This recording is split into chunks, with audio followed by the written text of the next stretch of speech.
the toxic masculinity word, the effect that it's had on not just women, but us men, and not being able to express ourselves the way we really want to. I mean, it causes so many different things. It's a cause and effect. Like if you're bottling up all these emotions and feelings and you can't really express yourself the way you want to, that leads to volatility, that leads to violent outbursts, that leads to anger, that leads to depression, that leads to so many different symptoms that we don't address.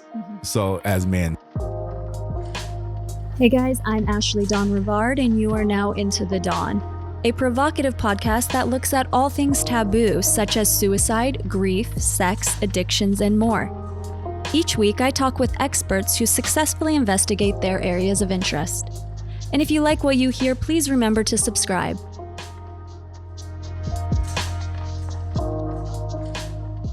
Kerry Rhodes is a former All-Pro NFL football player, as well as an actor, writer, and producer, currently starring in Tyler Perry's If Loving You Is Wrong on the OWN network.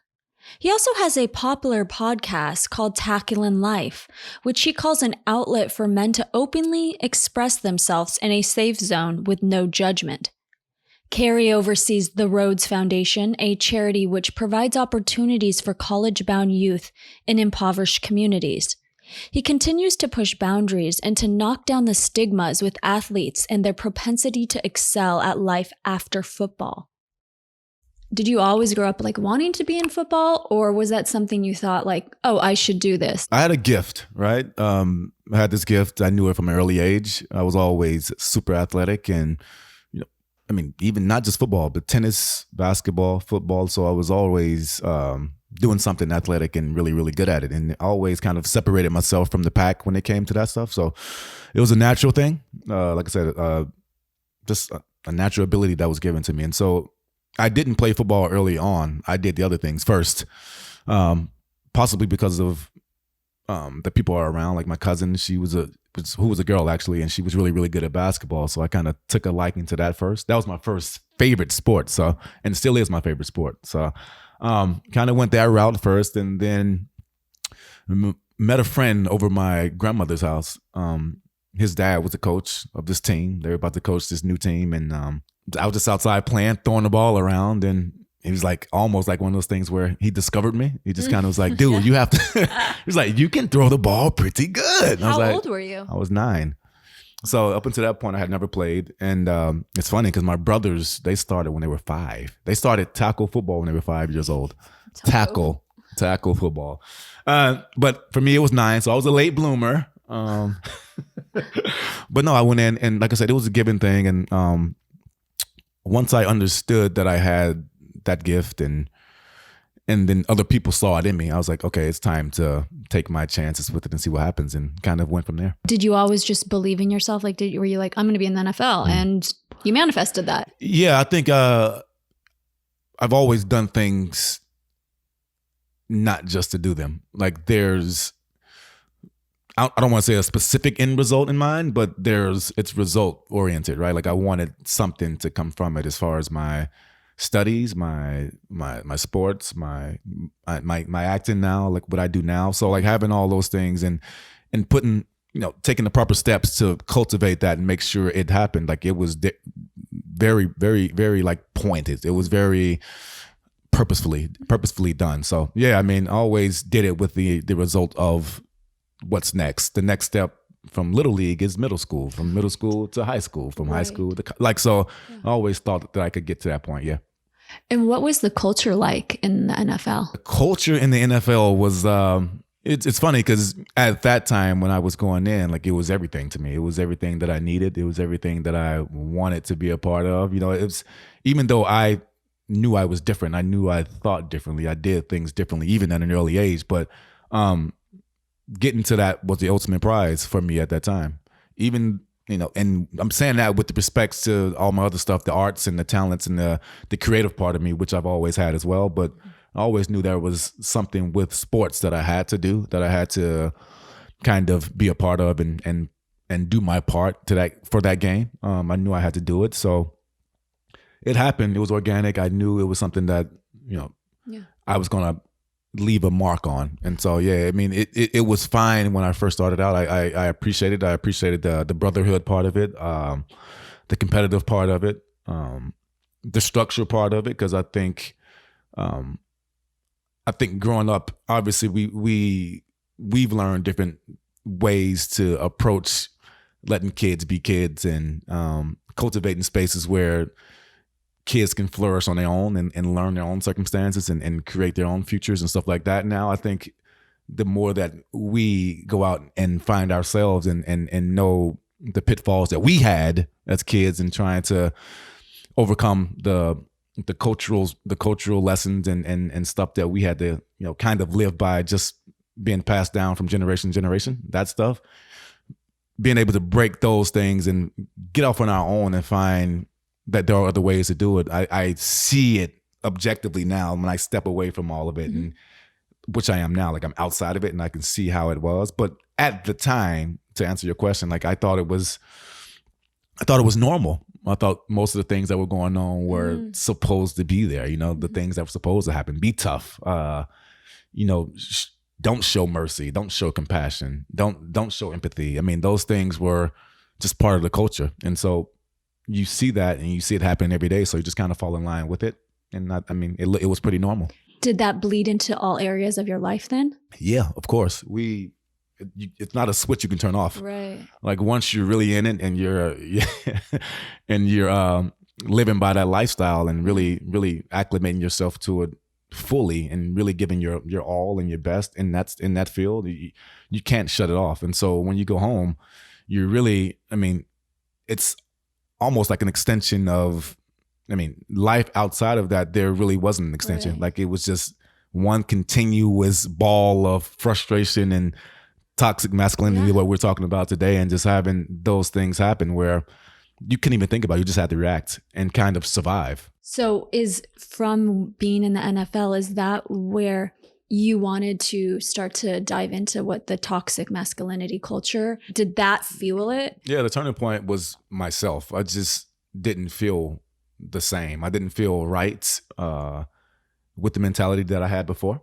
I think it always starts there. You always have to self-reflect and figure out the person that you are and the person you want to be. And that, whatever that represents, you want that to be an accurate representation of yourself. And it doesn't matter if it's good, bad, or indifferent. It's just, as long as it's authentic and it's you and that's how you feel, with nobody else forcing you or manipulating you or guiding you down a path that they think is right and they think is right for you. As long as it's something that you can ultimately be proud of and be proud of that person when you look in the mirror, that person. So when I left the game and I started my acting thing and really got into that and dove in it and started doing therapy and starting to break away from and really rip away all that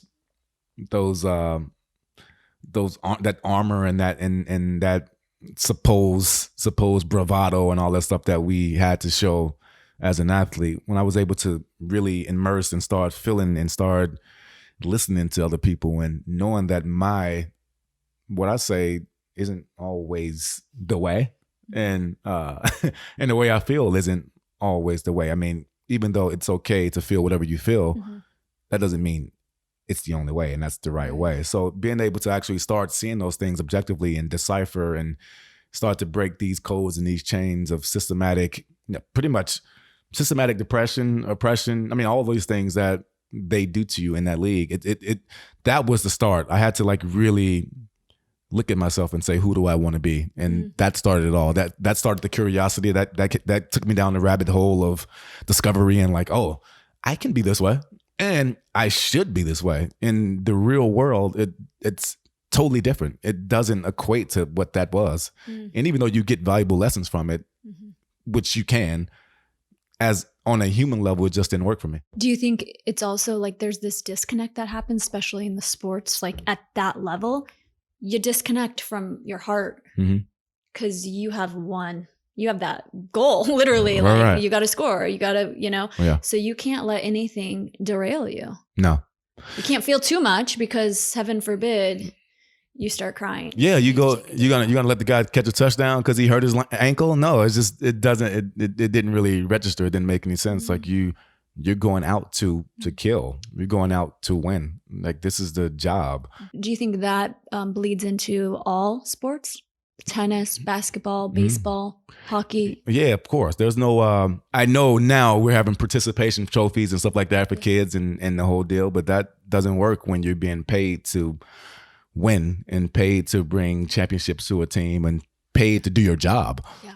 It's a difference. Yeah, it's not a friendly environment. Like you have people there that are actually doing everything they can to provide for their families too. It's not just it's not a hobby. So what would you say the culture code? Do you know what I mean by this? Like there's this book I read and it's fascinating. You might like it. It's this French guy. He studied all over the country, all over the world. I'm sorry. The culture codes of Americans, of Canada, of presidents. Like there's a code for food. There's a code for sex in America. So what is the code for the NFL? You know what I could say? I would probably say it's starting to shift a little bit. I'm on the outside looking in now. Right. So it's hard to say. But when I was in, it was more of a old school still mentality still of the way you thought. And it's just take for instance now you have all these story leaks and stuff from inside of locker rooms and teams and stuff like that. That wouldn't happen back then. Okay. So like everything is like what's in the locker room stays in the locker room type vibe. So it's almost like it's us against the world. Boys club. Exactly. It's us against the world. And so everything that happens there, all of our secrets, all of the stuff that happens in the locker room stays there. We figure it out as men, whatever that is. And that was the culture then. I think now, you see a lot of guys now, especially with the social media area, where they're able to get their own messages out really quickly. And it's causing a shift. It's making people have to be a little bit more honest. It's making them be a little bit more, I think they are scared to, like, even with the hazing stuff in the NFL, I don't think that happens anymore. Where in the past, like the rookies come in, like you get hazed, like you got to earn your stripes. And so that's happened in the past. But now I just don't, I would think that's not happening anymore because of all the things that are happening and how people are handling things and have their own ways to get their stories out and not just it be the story of the locker room. It's a little different. Yeah. So I would say in the past it was more of a like you said, a boys club, and the secrets of the locker room stay there. And I think that would be like something I would remember right away. Even subconsciously ingrains in you as you move forward in life, right? Shame or like this secrecy, right? It's just like, don't share, keep it to yourself. And so if you are having, depression or mental health issues, then that will bleed in because of that upbringing. And I guess like with the toxic masculinity, how would you define that? Like, what does that mean to you? Toxic masculinity. It's a definition. It's hard, but I think as a man, if you feel a certain need to not express yourself the way you really feel, and if you see something wrong that's going on and you can't speak on that, that's toxic to me. If you see any person, not just a woman, but any person in need, in service of something, and you have the answer and you have a means of being there to kind of guide that situation or aid that situation, and you don't, I think that's toxic to me. I think there's so many ways, there's so many reasons why toxic masculinity is a big thing, and I think something that we need to fix. And for me, I think it starts with the stories. I think I think, especially coming from the league that I was in, we just talked about it. Like, you don't share. You only share within your circle, and your circle at that time is all guys, and it's all guys that have this singular belief, or have to have this singular belief that everything's going to be okay, and we're going to work through this as men together. Where now, stepping outside of that and seeing it on the grand scale, like nobody can do it alone, and so if you can't share that and you're not able to share that, for me, that's toxic as well. Like, the answers to the test are going to be given to you with communication, with openness, with willingness, willingness to just to put it out there and and be okay. Step out, be the first one. Don't be ashamed of what you feel. And I think the hard thing about athletes in general is that when we have a problem like that, from the stuff we spoke about before, but also you think you're alone. Mm-hmm. And it's that fear of, if I step out, will anybody else come with me? Because that doesn't happen. So I think that's the number one thing for athletes. Because I did an article for The Guardian, I think like a week ago, and just speaking my truth, talking about my journey on ayahuasca and how it's bettered me and made me a better person, and I'm the best version of myself, and all these things that I talked about my journey a little bit, organically. Like, I don't tell anybody about this. I don't talk about it. If it comes out and it comes out, you see it, that's great. A day after the interview dropped, I had all these NFL guys messaging me, calling me like, dude, you did that? Like, how does it work? What happens? Like, really inquisitive. Wow. And I'm like, what? I'm like, okay. They're hungry for it. We all are. Yeah. We all are, but we're scared. We're scared. For sure. We think nobody else is going to do that. What are they going to say? Like, what are people going to say when they see that? Like, for me, I really don't care. And so the fact that I was able to do that and people saw it and people see how I am now. I'm not crazy. I'm still okay. I'm still good. So now they're like, oh, okay, let's talk about it. And they're asking the real questions. And that's the thing. Once you start asking the questions, you can help it. Yeah. You can be helped. Yeah. And that's the thing that I really, really want people to come away with the most is, you're not alone. Yeah. Share your story, share your truth, and be honest. Like, that's the answer. That's the answer to it all for me. Yeah. Right. Yeah. And you're not even saying like share your truth on a global, I mean, just share your truth with the person you're talking to. Be you. Like, walk your, like, whatever your talk is, walk it, and just be organic and be authentic with it. Cause everything I post, like, even on my page, it's pretty positive, and I'll post quotes and stuff like that. But like, I just live like from pure happiness, pure joy now. And so the shift of perspectives for me, like, it's happened and people can see that. So it's tangible. It's not just talk. It's a real thing. Like, you can see the way I am, and it's real. So if you like what that looks like, then ask the questions and you'll find out. I'm not going to push it on you. Yeah. What brought you then to ayahuasca? Ayahuasca was, two producer friends of mine. So we actually did this documentary called The Medicine together, but two producer friends of mine, Colette and Farzan, they brought it up to me a while ago, probably like 3 years ago. And they were talking about going to do it. I was like, okay, great. Go do it. Go have fun with ayahuasca. And, cause I wasn't interested. I had never really at that point even had put a foreign substance in my body. I mean, I've had alcohol, of course, and stuff like that, but that's it. That was really it. So not even marijuana, anything at that point. So that was far from my radar. And kind of what I talked about as far as like, you kind of, whatever the talk is, you walk it. Like, they went and did it, came back, and I was able to see how they transformed. And I was like, okay, that's cute. Like, I like that. I see where it's going. I like the effort. I like what you're doing. And they just felt softer. They felt nicer. Not to say they weren't before, but just the vibe that I was getting, right? And so I was like, okay.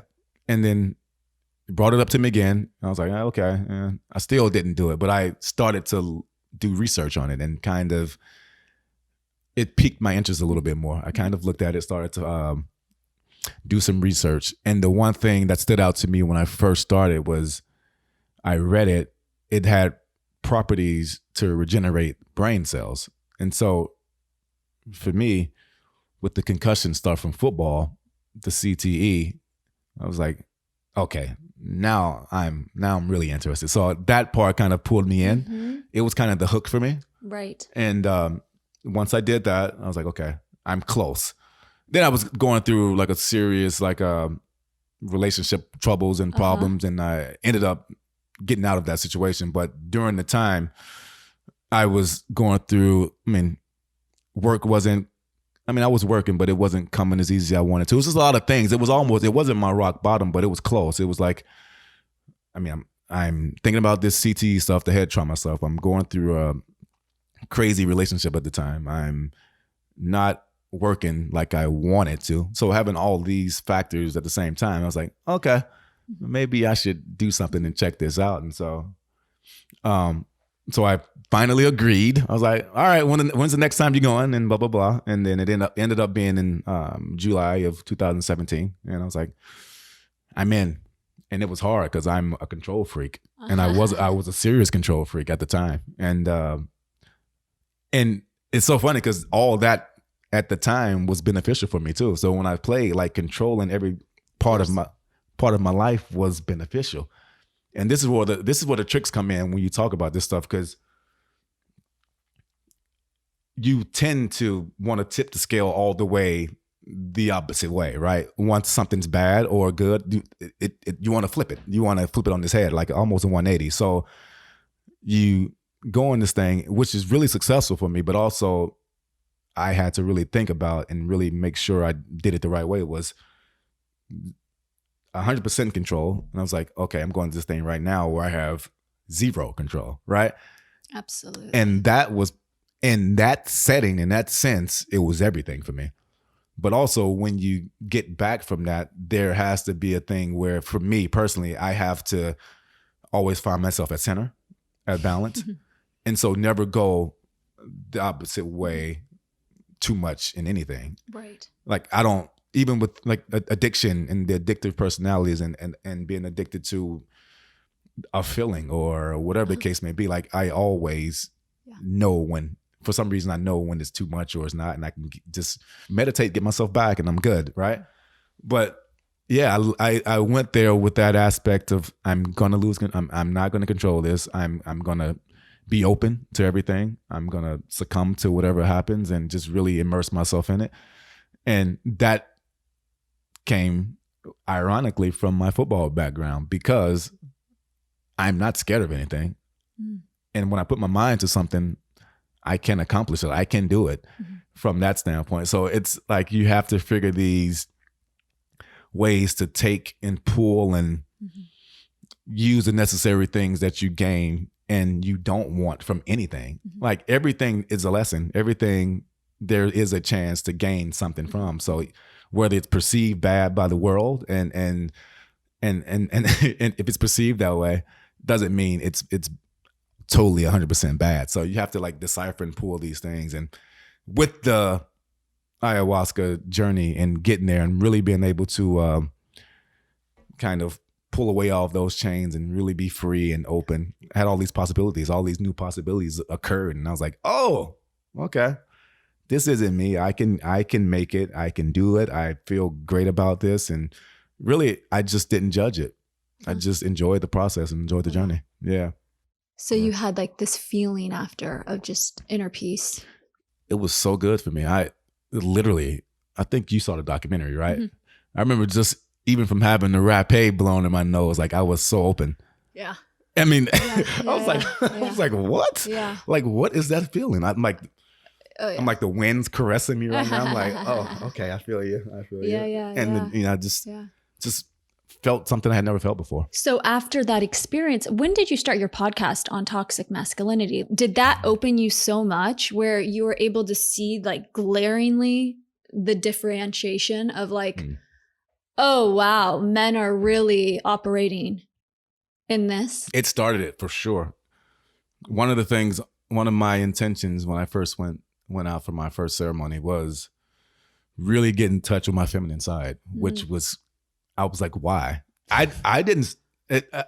wasn't thinking at the time, but then as I was writing my intentions, it just came out, and I was like, I don't even know what that means, but okay. I'm gonna write it down and I'm gonna see what happens. And I was literally, during the ceremony, I was literally touching myself, and I was a woman, and I just felt like the softness and the energy that came with that, where it was like,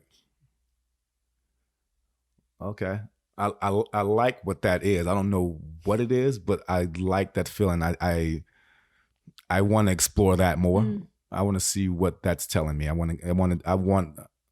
of service, right? And so literally I left that and I got back home and things weren't the same. It was just, I saw things from a different perspective.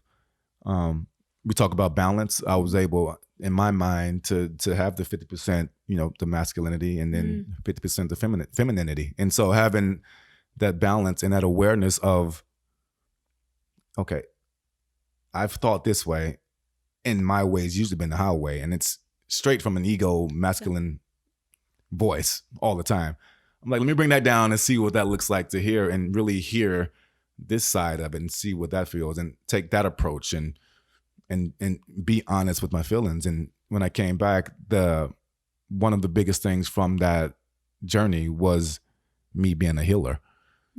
And so the word kept coming up to me, and I was like, oh, okay, what does that mean? And so like having these things kind of intertwine, I was like, I'm going to dive down that rabbit hole and see what happens. And it kind of, the Tackling Life podcast that I do kind of originated from there.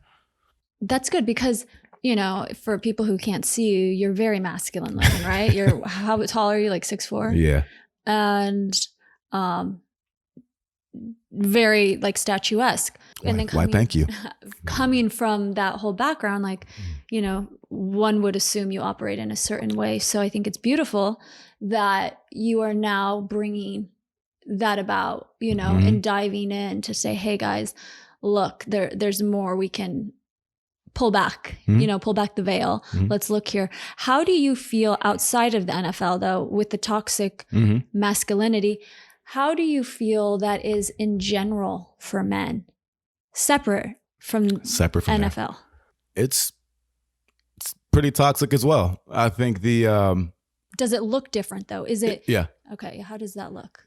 It's starting to change. We talk about having the conversations, and we talk about really making, and I say that to make a point, but making people see that the way that we've done things for years and years and years isn't okay anymore. And it starts with women wanting to have a different outcome and feeling a different way about being treated a certain way, and really speaking up for themselves. But those seed drops help, but ultimately it's gonna come from a male. Like it's gonna take a collection of men to step out and really orchestrate it the right way, and really make that space safe for other guys to come out. Because I mean, as we know, our society is set up as you have people that are leaders and you have people that are followers. And I think that's okay. I think all of us should lead, but I also think that when you say leaders, you have to be followers first. And so just because other guys are stepping out, quote unquote, first and doing it, that doesn't make them any better than the guys that are coming behind. But it sets the stage for others to feel like it's okay. And once we feel as men that it's okay to speak up for our sisters, our daughters, our mothers, which ultimately every female is that to somebody. So when you look at it from that perspective and say, I wouldn't want my mom or my daughter or my sister to feel like they're being attacked or not being treated properly or fairly because of the opposite sex. On a grand scale, if we had those conversations and we saw what that looked like and what it felt like and how that hurt our women, then I think that would really, really be a fire starter for us. And I also think that with the toxic masculinity word, the effect that it's had on not just women, but us men, and not being able to express ourselves the way we really want to. I mean, it causes so many different things. It's a cause and effect. Like if you're bottling up all these emotions and feelings and you can't really express yourself the way you want to, that leads to volatility, that leads to violent outbursts, that leads to anger, that leads to depression, that leads to so many different symptoms that we don't address. So as men, so you think something's wrong, but you're afraid to go see what that is. And so it all comes back to fear again. Because of just the generations of how men are upbrought, would you say? 100%. Yeah, I mean, we've been taught that men are hunters and gatherers, right? Like, we don't feel, But that's innately in you, right? Exactly. The hunter and gather. Yeah. But to actually, from what I'm hearing you say, is once you tapped into this feminine side and embraced it, yeah, like you became more whole 100%. Yeah. and happy. And it's like, oh, wait, men aren't being told, hey, let's tap into that feminine side, because that is part of who you are. Just as women, we have masculine sides, right? Exactly, yeah. So it's like finding that balance and saying, okay, it is okay to say, hey, I'm not doing okay. I'm not feeling okay, right? Like, do you feel that men need to have that permission and really to like go within and say, hey, I can speak from my soul. Like I don't have to, it doesn't have to be considered weak. Yeah. Yeah, they need permission. And I think that's what I'm kind of alluding to with you're not alone. Because permission's great. And I think we all innately have that. We want to be liked, and we want the things we say to be of real meaning and value for us. So whatever that means, but that's also coming from that person's perspective. So like whatever that means, but you need somebody that's will show you that it's okay. Like jump out there, jump on that ledge, maybe a little lonely, but I promise you at the end of the day, once you get to the bottom of what that feeling really is and what we all have, like we all have it. We all can be beautiful. We all can be great people. We can also all be bad people. We all have that capability. So knowing that all those things go hand in hand, and once they are in tune, and like I said, I'm not bragging on myself, but I feel very, very good with where I am, and I still work on myself daily. It's a daily process, and I think we should let people know that it's like you haven't arrived. Right. We haven't arrived. Like we're still doing the work daily, but it's a muscle. But where I am, I feel really, really good about that. And so, yeah, I mean, just look and really be available and open to the ideas of doing things a different way. And I think that's where it starts. Yeah, that's one of the solutions, right? Just to be able to slow down and look and challenge your mind. That's it. It doesn't have to be the same way. Everything else evolves. Why not you? Right. I mean, technology evolves. The way we eat evolves. The things we eat evolve. So yeah, that stuff. Do you think women fuel the toxic masculinity? Whether it be expectations or not creating a safe space for men to share? Yeah. A little bit. I think overall, I don't think it's their responsibility. I think they should help, and I think they should be very proactive in it as well. I don't think it's their responsibility. I think it's ours. But I do think that there are a lot of hurt women in the world, and they act accordingly. And they don't know how to handle emotion just as much as we don't, some of them. And I think that's the thing. I think there's so many hurt and broken people in general in the world. So to get to a solution to anything, it's a little bit too much friction for both sides. So I think some men get scared of that and kind of tuck away instead of having the conversation because of where it can go. I think it has to be like a mutual understanding of we're doing this for the best of us and all of us as a human race. I think if we know that and we operate from that space, it's a different thing. It's a different conversation. But until then, if it's your word and your feeling against my word and my feeling, it's never going to be a common ground. Right. Yeah. Yeah. And it's easier to disconnect and not say anything, right? Yeah. But that's not creating any solutions. It's not creating happy relationships. And I mean, just to go back, like what you said with men, the rate of suicide for men is very high. It's one, and most, like the highest is men in their 60s, right? But a lot of, as you know, I volunteer as a certified on the suicide line. Yeah. And when I talk to men, I'm like the only one that they feel safe that they can share, right? And then the feeling like that they have, and I'm like, wow, there's so much more to be done for people to, by expressing your truth. Right. You know, that is like just like unapologetically expressing your truth. But also looking at like how is my delivery, and is it coming from, you know, like how can I do this where I'm taking responsibility for my feelings but not making you wrong, Right. you know? Right.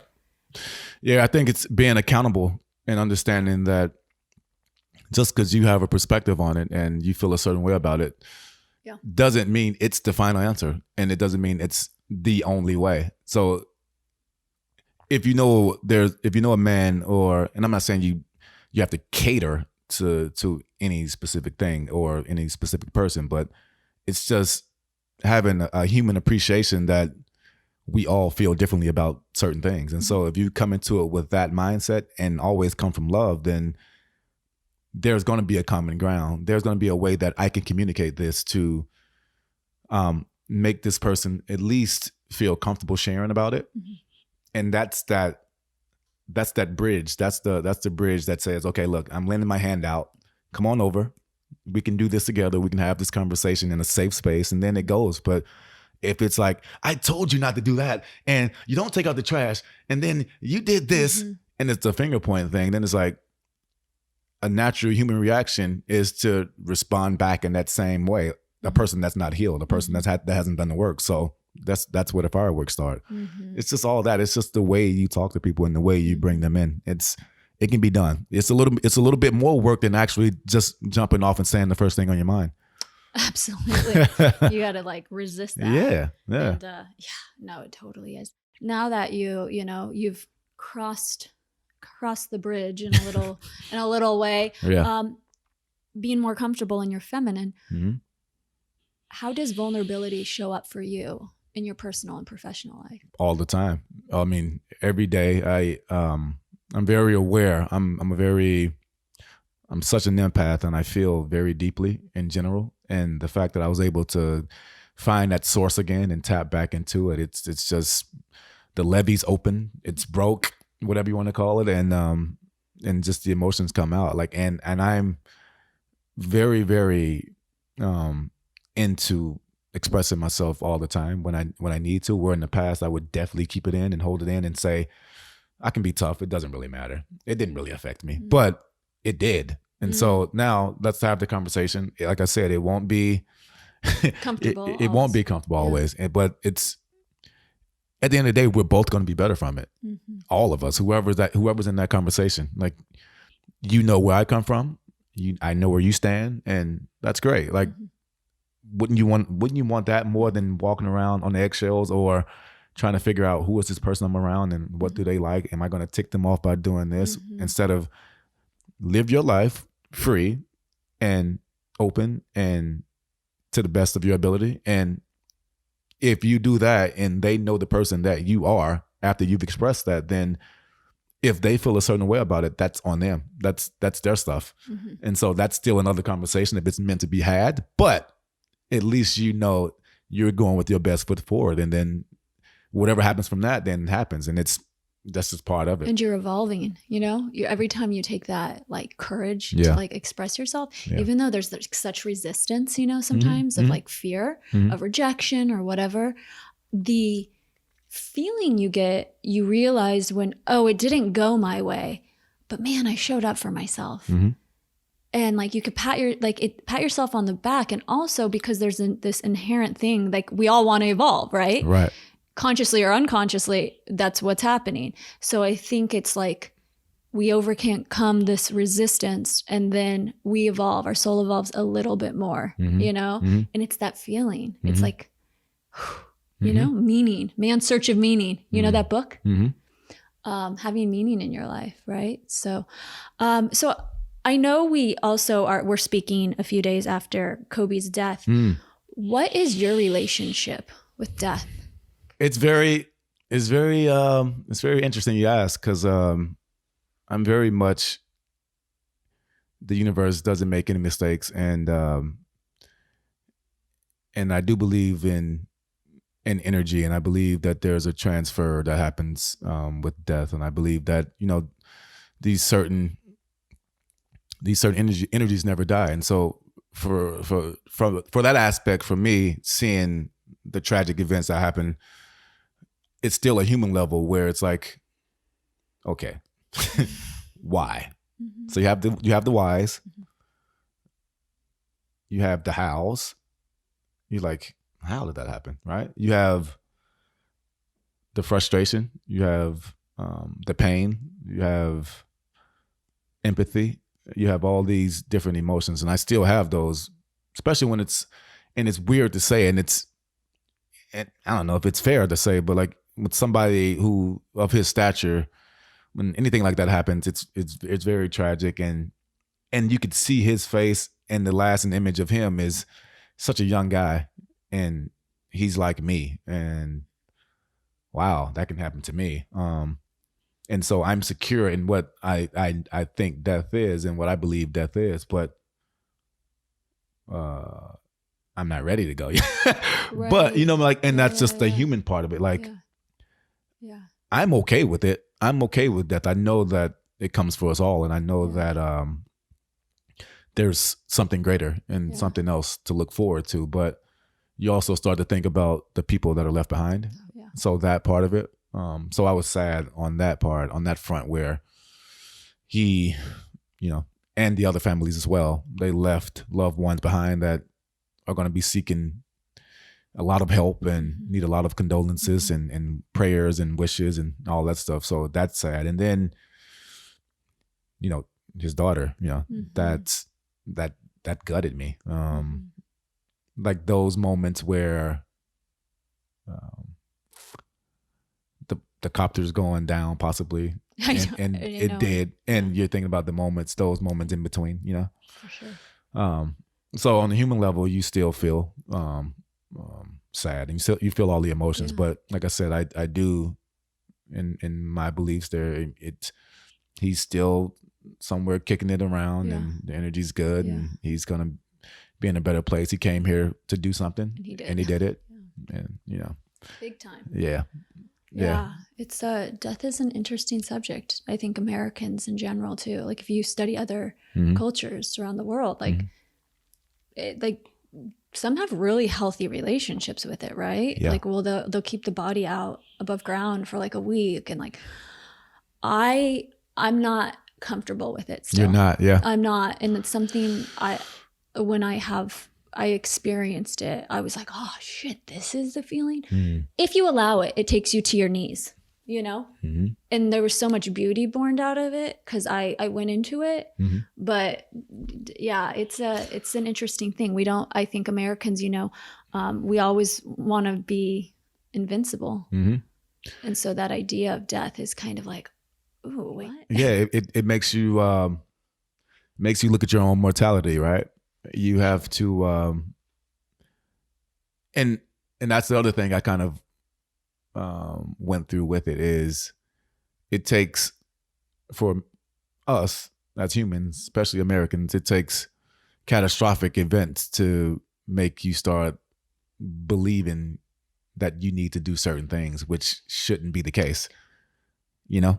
Totally. Yeah. I was watching those interviews, I think with Shaq and some of them. And he was like, I just want to stop and say, I love you guys. I just realized I procrastinate, and it was interesting. I was like, maybe Kobe's soul came here as well. He taught so many people, so many things, right? Of just the potential of the human being, of reaching your potential, but also leaving the planet so early on and impacting so many people. He also he's teaching a lot of people to kind of slow down and feel and appreciate what is around them, Yeah, 100%. Yeah. So, yeah. Beautiful. Yeah, man. I mean, it's crazy, right? In a sad way. But well, Kerry, thank you so much for coming to talk with me today. Thank you for inviting me. How or where can people find you and connect with you? Well, I'm not on many things, but but you can find me on Instagram at my name, Kerry Rhodes, KerryrRhodes, and my podcast, yes, at Tackling Life TV. That's also the handle, at TACKLIN Life LIFE TV. And that's on Instagram as well. Awesome. Well, cool. Thank you so much, Kerry. Thank you for having me. That's it for today's podcast. Thank you so much for taking the time to listen today. Please let me know what you think. Leave a comment, share, and we'll be back next week with a new episode.